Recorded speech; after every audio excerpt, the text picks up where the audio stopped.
Hey everyone, Rod the Tool Guy here at ARES Garage. In this video we're going to talk about our manual pressure bleeding kit, the 18053. It's a two-piece kit that comes with the 18051 4-liter bleeder, pressure bleeder, and it comes with the 18052 1-liter reservoir.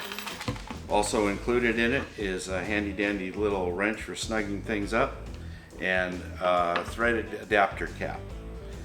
And today we're going to be hooking it up to our 18035 universal master cylinder bleeder that can work on threaded or twist caps. It's real handy, easy to use. This is sold separately, it's not included in the kit, so let's get to it. Okay, so we're going to attach this system to our 18035 that has the proper fitting for this one. This one is designed to fit a broad range of the fittings that we have in our listings, so you want to check that out. So we'll get this stuff out of the way and get this thing set up.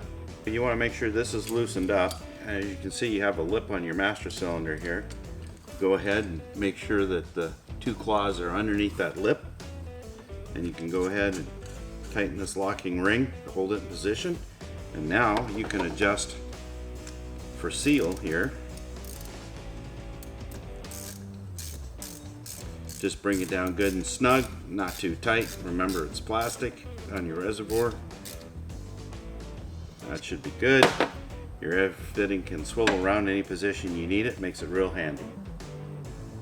Okay, we've charged it up with fluid, tighten down the cap. You can snug it up just a little bit here.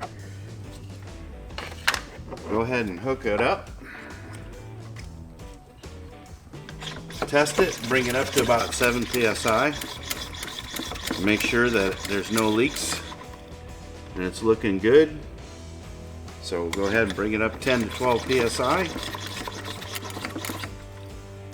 And now you can go to the wheels and bleed them in the proper sequence. Okay, so you attach your included reservoir in the set and open up your bleeder. And as you can see, the fluid coming into your reservoir. You let it run until it looks good and clean. Close it nice and tight, make sure there's no leaks, and you're good to go.